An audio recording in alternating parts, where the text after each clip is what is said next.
Hello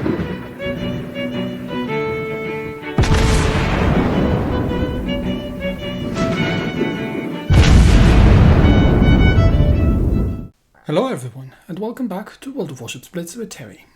Today we are looking at a Pan-Asian Tier 10 destroyer, and that's because we're doing the whole Lunar New Year week thing. I'm a little bit late with it, I obviously realize, but you know, I have been rather busy. And we're opening up with the Lüshun. Now, the Lüshun is, or was, or would have been what the Chinese would have built when they received the plans for the Nostroshimi class destroyer from the Soviets. The Nostroshimi was the first type, it's a Type 41 destroyer, sort of the first real design after World War II.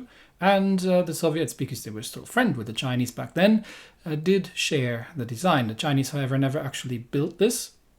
Although the Type 51 guided missile destroyer that the Chinese built a lot later than that was partially based, although that is debated, on the Nostroshimi design as well. But yeah, this is the Lüshun, and it's technically a Nostroshimi. So, what is this thing capable of? Well, it's on the Pan-Asian tech tree. Well, that's not on the tech tree because it's a premium, but you know what I mean. So let's begin actually comparing her to the Nostroshimi. The Nostroshimi, we have a tier 9 here, has obviously the relatively good Soviet 130mm guns. The first thing that stands out though is that we are getting all the skills now. I'm starting to feel like there's a certain amount of inflation going on, but let's have a look. So Lüshun gets engine boosts, she gets 3 sonars and 3 defensive AAs, although the def AA is worse than on the Nostroshimi, well, the sonar is a bit better. She also gets deep water torpedoes on account of being a Pan-Asian destroyer, plus she gets an extra heal, plus she gets the super heal, the heavy repair team. And the additional repair kit actually, I think, compensates for the reduced repair that you get from the super heal. So the way this works is the heavy repair team gives you 70% extra HP recovery from the repair kit, but in return you only get 2. Now the Lüshun gets an extra repair kit, which says it's making it 4. But because of the reduction from the heavy repair kit, he only gets 3, the regular 3. But these are now 3 super heals, compared to the Nostroshimi, which just gets the extra repair, but does get smoke screens. Lüshun does not. She's a little sturdier and a little bit more maneuverable. But the interesting part is on the guns, because while the Nostroshimi has technically somewhat similar guns, they have a 4-second base reload, whereas the Lüshun gets a 2-second base reload. So that's effectively a very Swedish setup. In other regards, the guns are not quite as good. Actually, the AG is quite a little bit of a disappointment here. The AP is not nearly as good as well as you would expect from something that was based on a Soviet design. But in return, the torpedoes are better, because this is obviously a Pan-Asian destroyer. She gets a little bit more damage, a little bit more range, and a little bit more flooding. It's not a huge difference, to be honest, and you sort of pay for it by the fact that you have no smoke screens, and you have and you're at tier 10, and you have deep waters that you can't use against destroyers. The AA is marginally better, but for tier 10, not great. Now that said, she does get the def AA2 only. So all in, it does double it, which means she can shoot some planes down, but very much not an anti-air destroyer, which is a little disappointing because she should have had a reasonable amount of AA, but understandable if it's based on the Nostroshimi design. Now, if we compare her to the Halland, the only thing that I'm really curious about here is the difference in the guns, because obviously the Halland having 120 mils, she still gets a better HE. So the HE on the Lüshun is really disappointing in terms of dealing damage. In terms of setting fires, I mean 4%, 4.5% can work with it. and she's got a good range on these and a really fast reload. So they're really more there to set fires, but for dealing damage, you're often better off just using the armor piercing. And obviously the torpedoes are vastly different between the two.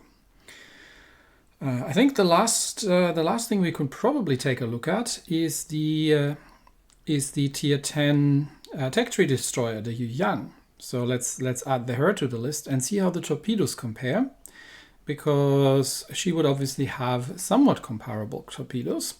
And you see that there's the sort of Soviet design compromise in that the Lüshun torpedoes are obviously significantly better, but have a 12-second longer base reload, which means while the Lüshun's torpedoes have a shorter range, thus do less damage, are slower, and aren't flooding quite as much, they are reloading a bit faster. So there's that. But all in all, it's a relatively interesting combinations of things. And to be honest, it took me a while to figure out what to do with this ship. But let's go through the setup first. You get the choice between torpedo reload 3% or 2% HE damage and 7% fire chance, which, given that the HE is not great, it's really more about the extra fire chance. I don't think it makes a massive difference, but I would definitely go with the advanced HE shell here.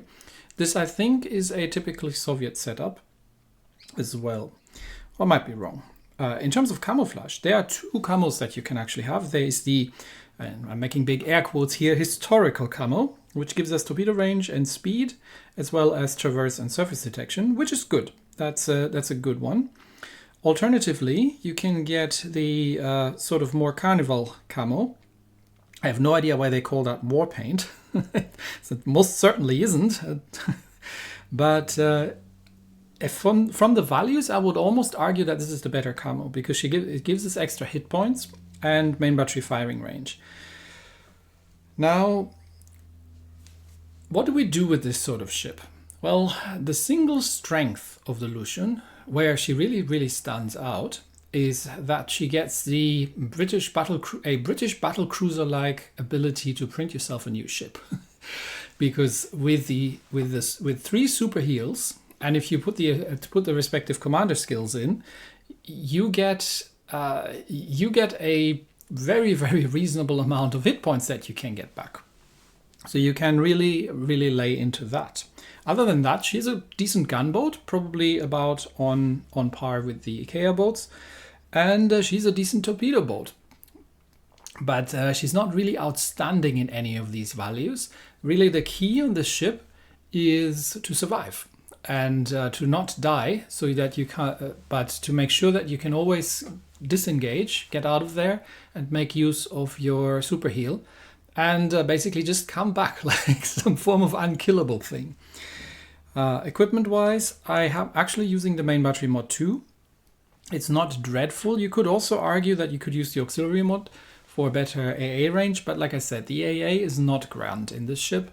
So if an enemy carrier has it out for you and you don't have smoke screens, do not rush out alone if a carrier comes after you. But definitely make sure that if you take some damage, you get back to your team, you get disengaged, you find yourself a hiding spot, get the heal off, and then come back again. The second slot obviously goes into propulsion, and I am actually running with concealment in third. So, which I can recommend because you can stealth torpedo if you are in a situation where you have relatively low hit points, and the concealment isn't completely terrible. So we've got it down to 5.6 kilometers, which isn't grand, but it's not terrible either. And with the whole setup, we're now at a 4.3 chance of setting fire, which is almost on par with what the Swedish and the Soviet destroyer would have gotten. Now comes the interesting bit, the commander setup. Now I have played 2 games, one with regular consumables without the historical camo and with a regular commander. But I'm actually using this specific commander here for one reason, and because he's not necessarily the commander you want for destroyers, but I am actually using him for the Survivalist Plus, because that gives you even more hit points. and obviously with the fully prepared skill which you want to use. Usually on a destroyer I would go with Daredevil, but on this ship I definitely recommend getting Survivalist, or if you have a chance to get a commander that can do this, Survivalist Plus. On the guns, the HE is pretty meh, so APCS is definitely the skill that you want to do. If you are trying to finish something off and you have to do some damage and you can actually get the guns on target at close range, they don't have the best dispersion in the world, then getting the AP shells out is recommended. So, the Lüshun, a hypothetical tier 10 Nostroshimi with rapid firing guns, with decent torpedoes, and with a gimmick up her sleeve that if you can manage to stay alive, you can just basically print a new ship, come back again and do it all over. Let's see her in action. The first round is a game on Epicenter, and we are playing against Black Yama, Schlieffen, a Marlborough, a Worcester, an Aegir, and a Grozovoi. So obviously playing Epicenter, the Grozovoi is probably somewhat faster than I am, although I'm not 100% certain. I do have the engine boost, but generally a Soviet destroyer is probably quicker. The big difference here being that the Grozovoi is going to get smoke screens, and I don't have torpedoes that can hit enemy destroyers, so I do have to be a little careful around here. That said, I am going to run the engine boost, and I am going to get myself into the capture circle because there is a bot Baltimore, and that is just going to rush ahead as well. And American heavy cruisers as bots can be relatively dangerous, so I'm willing to risk it. Obviously, a Worcester and everything being a problem, and the Marlborough if he's firing HE at me as well. But we'll keep an eye, and so far it looks like we are taking the capture circles. So I'm not sure if the Grozovoi is actually going for the center cup. So it'd be very much appreciated if he didn't, but we'll see. And as you can see, yes, we have 3 heals or 3 repair kits, despite the fact that we are using the super heal skill because of the extra one. And we've almost made it into, Grozovoi is definitely not coming into the center cup, so I'm relatively confident to head in here. There's the bot Ibuki, and I'm already going to turn around just to disengage, because while we're taking the center cup, I have no necessity to hang around here, and in case one of the cruisers can get into a flanking position, then things could go relatively bad relatively quickly there. We'll just have to get the bot out of the way, keep maintaining control of the capture circles. There's the Sejong on the other side, dropping torpedoes in the general countryside, and I am just keeping an eye on where that Marlborough is going, but the Ibuki is going to die. I have no idea where the Grozovoi is. He's not in here. Okay, Ibuki's dead. Aegir is on the left flank, and I think that's where the Grozovoi is as well. Okay, there comes a single torpedo from I don't know what. Actually, there are a couple more torpedoes, and there comes the first amount of damage. But I'm under fire from the Worcester. But as you can see, I can just heal that all back. Okay, a couple of torpedoes out. But that's a lot of attention, and I don't need to be here. And I'm relatively lucky that the Marlborough is firing armor piercing at me. I've taken a fair amount of damage here, but like I said, the super heals are making all the difference. Okay, I'm just going to go for cap control then. If Marlborough decides that he wants to shoot armor piercing at destroyers, then be my guest. And he's mostly missed, so that's not a big issue. But you know, I can just go undetected now. Sejong is on the other side.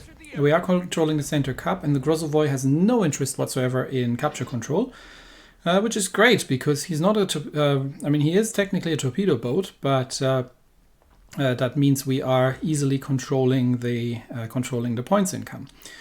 So we're actually a kill ahead. Something's died. I'm not sure what it was. One of the bots definitely, but one of the other cruisers is dead as well. That might have been the Aegir on the other side. He might have just rushed ahead into all our battleships, which are having a defensive line. And unfortunately for them, I can sail over here and start playing with the enemy battleships. My repair kit is almost off cooldown. I just have to be a little careful with the Worcester.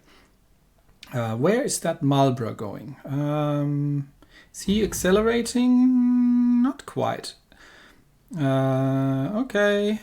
we'll heal the ship back up to full health, and then we'll just drop some torpedoes on the Marlborough, and then pretend we didn't see him and start unloading at the Black Yamato. Hello, Mr. Black Yamato. You are totally not looking at me, are you? Okay, so Marlborough sees me. Marlborough sees. Oh, he's going after the Black Yamato. And Marlborough is about to eat all those torpedoes. There he goes. Plonk, plonk, plonk. Actually, 4. Not bad, not bad. He has been flooding, obviously, so yeah, he's dead. There he goes. Well done, Vermont. That leaves the Black Yamato, and here comes one of the advantages of having effectively the Soviet reload on the ship. My torpedoes are already almost reloaded, so Black Yamato has absolutely no situational awareness and has not realized that I'm actually here. Worcester is trying to do long-range support with HE. Much appreciated. HE Worcesters with that are trying to hit a destroyer at really long range are generally relatively harmless. So since he's not coming after me, he's not going to have a chance in hell to hit me. And I still don't think the Black Yamato has realized I'm actually here. That's his auto secondaries opening up. So goodbye. Torpedoes. There he goes. And that's pretty much game at this point. Worcester has run out of friends. Yeah, that we'll just go and clean up. But that gives you a little bit of an impression what kind of things you can do. Now how could this game have gone differently? Well, if something like if Worcester had paid attention, for example, and had used a radar to spot me while I was undetected torpedoing the Marlborough, because he knew I was there. I have been spotted earlier on. If the Grozovoy, who is still trying to sail around the outside and still trying to do something about my team, had actually played for the Cup, this would have been a completely different game. And it's these little things, that make the difference. So this is not a destroyer in which you can usually go and contest capture circles that easily, because you don't have torpedoes that you can use against enemy destroyers. You have torpedoes you can only use against cruisers and upwards. So can I get the Worcester? No. So Hughes takes him out.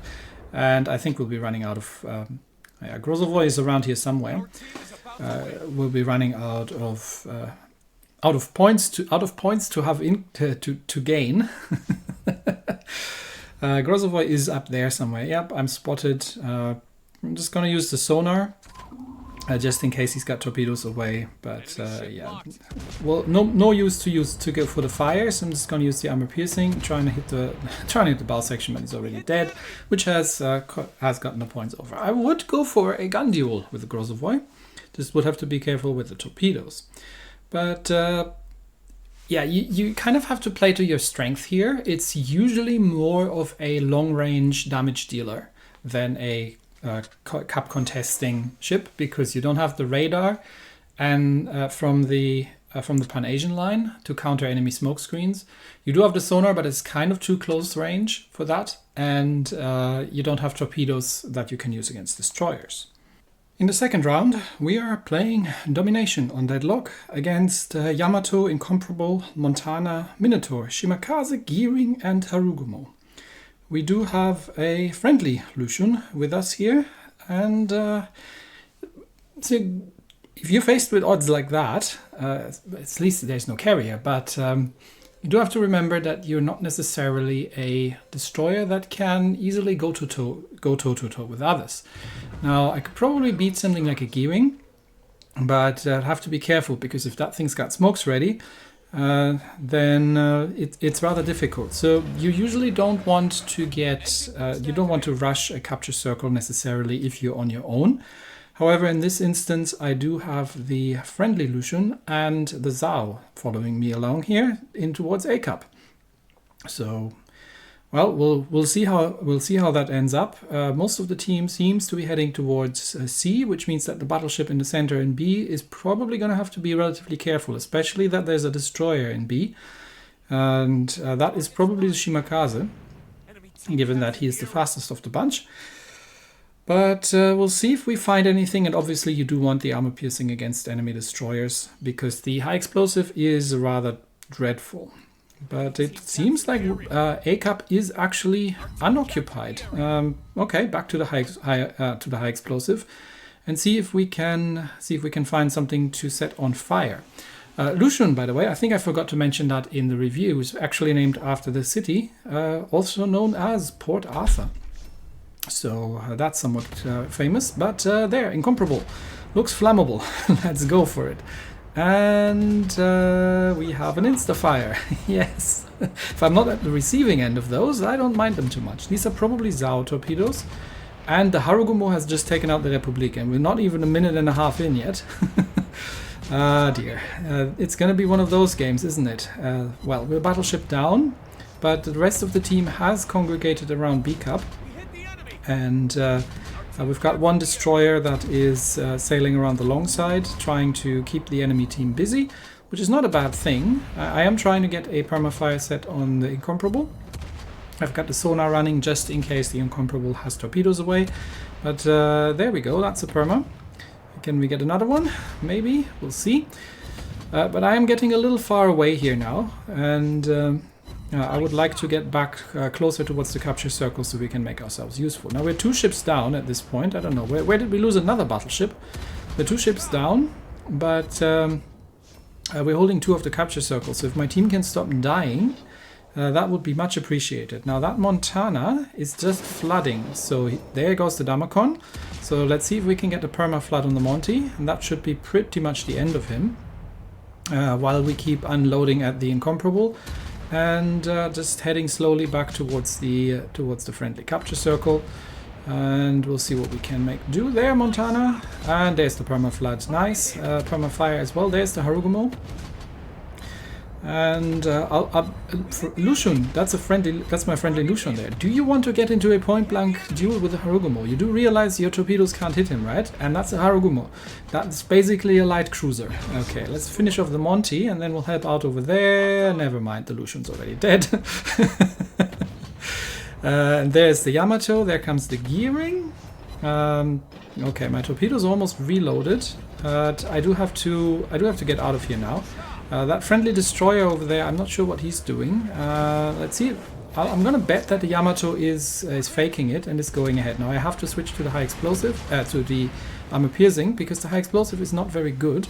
But I'm just a little bit busy right now. And I think Yamato actually kept reversing behind the island. That's unusual. But okay, I've got destroyers to deal with. I don't have time. Okay, Harugumo.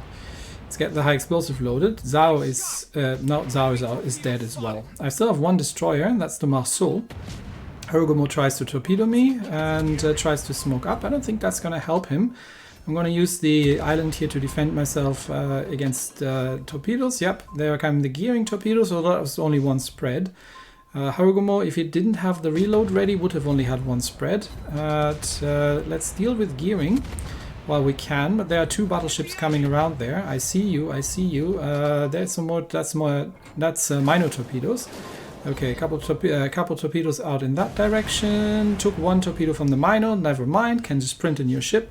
Easy peasy. Gearing is still dropping torpedoes and shot 1 of my gun turrets off. That is very annoying. But I think minor has taken 4 of my torps here. And another 2. Okay.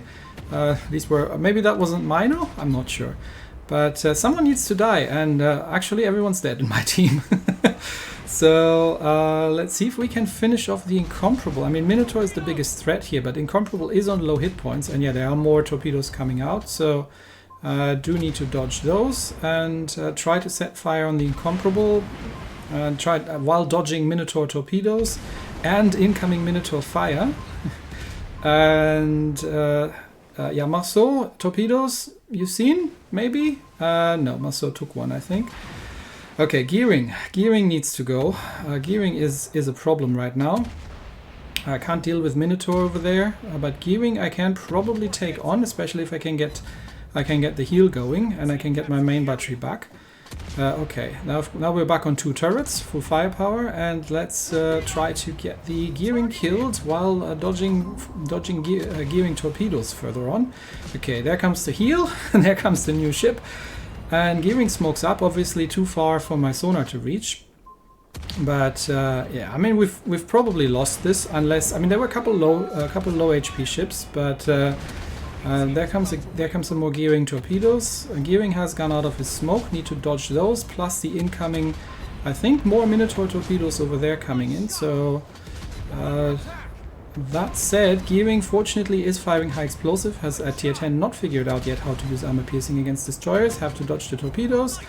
Relatively low hit points. Damacom that fire, get the Gearing killed. No, there was a Harugumo actually behind me still, wasn't there? And yeah, anyway, the game is over. We've done what we could here, but it just wasn't enough. My team has just died too quickly. To a degree, that's also the problem if you're doing a two flank run. If the enemy team is focusing their fire, then things can go badly very, very quickly. But you can see how dangerous this ship can be and how difficult to kill it can be. I should have been dead 3 times over in this game, given how aggressive I've been playing. But every time I've managed to get back into cover and use my heal to restore the ship almost to full health. So that's sort of the one thing that you really need to make sure that you do in this ship, that you survive. That you don't risk yourself if you're running low on hit points and you still got a heal available, but make sure that you're using your hit points wisely, and you can play this thing really well. So this is a good ship. This is a fun ship because of this funky super heal combo, and I mean otherwise it's nothing outstanding. But with that combination, if played right, can be a really, really fun ship. So I'm enjoying that one. But of course, it's probably going to come out in a crate, so there's that. Anyway, that's it for me today. Thanks, everybody, and I will see you next time. Bye-bye.